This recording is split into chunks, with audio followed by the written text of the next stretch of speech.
Mga kalikas ng araw, mga kasama. Ang pakahirap na masundan nun, medyo banal. Ako po si David D'Angelo, chairperson ng Green Party of the Philippines, taga Bulacan. Binabaha, inakawan ng mga putang ina nito. Paano ka makakapagtimpi kung pagkatapos ng isang buwan, ang nangyari ba pinagpagawa ng sariling kulungan ng marang pansol? Samantalang yung mga political prisoner, yung mga walang kasalanan, nagtitiri sa preso na halos walang makain. Yung mga nagkalakaw, may bago kang building. Yung mga ayaw sa mina sa Nueva Vizcaya, imbis na kampihan ng kapulisan, hindi na at pinatuhuli ba? Walang katarungan ang bulok na sistema ito. Alam niyo kung bakit? Nasa kasaysayan kung si Andres Bonifacio ay nakawan ang kapangyarihan sa Tejeros Convention at sabihin ang mga mahihirap, ang mga walang alam, ang mga magsasaka ay walang karapatan na maging leader. At siya ay pinatay, ninakaw sa tunay na taong bayan ng karapatan. At mula noon, ang mga elitistang galit ang patuloy na naghari sa atin. Mga kababayan, may bagay na tayo.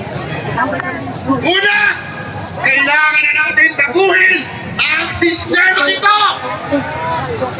Pangalawa, tigilan na natin ang pagiging mga Crisostomo Ibarra. Walang mula ito ng mga simon. Panahon na para sa isang mabayang revolusyon para baguhin ang bulok na sistema ito. At pangatlo, kailangan nating magkaisa. Kailangan nating ibaon ang ating mga pagkakaiba upang magsama-sama ng panawagan na tapusin ang paghahari ng mga elitista ng mga kurakot at ipanawagan, i-kulong na yan mga kurakot! I-kulong na yan mga kurakot! Hindi kami titigil hanggat kayong mga buhay nandyan ay hindi na kukulong. Mga buwan kanila kayo lahat! Lahat ng sangkot dapat managot!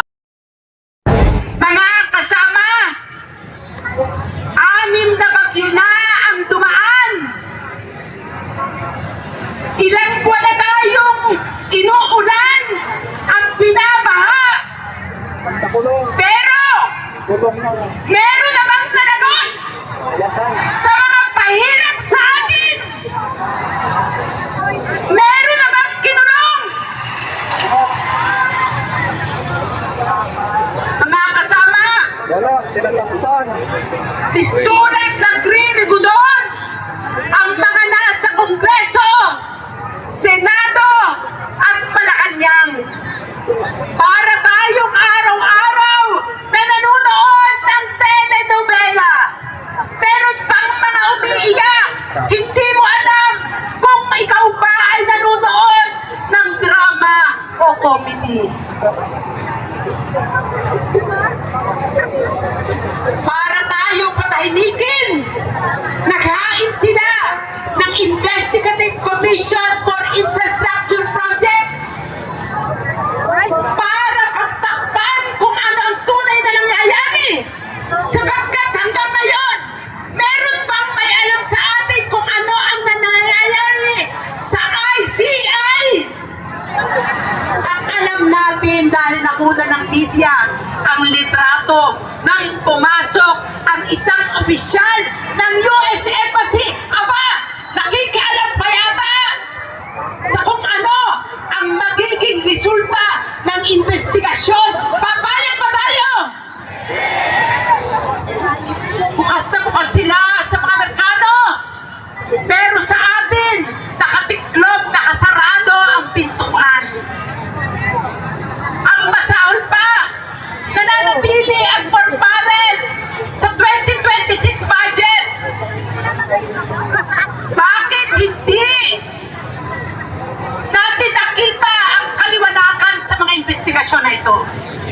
sapagkat nananatiling hindi tinutumbok ang nasa pinakatuktok ng sistema ng korupsyon na nasa Malacanang mismo. Si Marcos Jr. na siyang nag-aaproba ng pondo. Siya ang naglalabas ng pondo.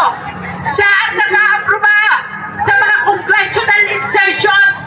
Siya ang nag-aaproba sa mga unprogrammed funds na kung saan bilyong piso ang kanyang inilaan. Sa ilalim niya, sinimulan ni Duterte, pero mas lalo pang pinalobo sa ilalim ni Marcos Jr. Si Marcos Jr. ang pinakamundad, ang pinakamakapangyarihang burokrata, kapitalista sa ngayon. Hindi pa naaalis ang burokrata, kapitalista na ito. Kaya sa ngayon, patuloy tayong lumalaban. Patuloy natin igigiit ang kamarungan at ang pagwawakas ng sistema na kung saan namamayani ang korupsyon. Maaasahan pa natin ang porsigido nating mga pagkilos. Maaasahan pa natin na tayo ay lalabas at magmamarcha tuloy-tuloy sa kalsada para nang sa ganon ay mas lalo pa tayong lumawak at tumatag bilang isang pulusan laban sa korupsyon. Nagkikisa ang lahat tungo sa pagwawakas ng tulog na sistemang ito. Mga kasama, mabuhay tayong lahat at muli, mabuhay ang uling pagbuhay. Lahat ng sanggol! Managhoy sa Diyos ng kasaysayan, tulungan niya tayo bagsak ang kapitalismo sa ngalan ng sambayanan.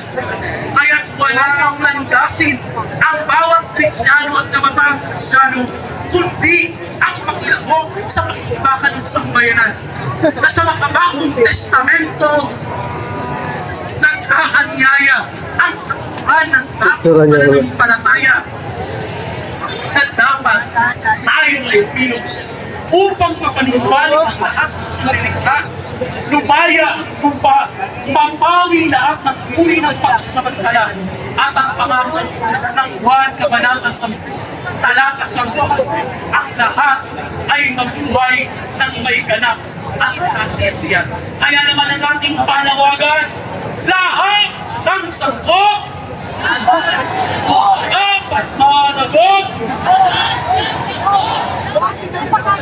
Kailangan mo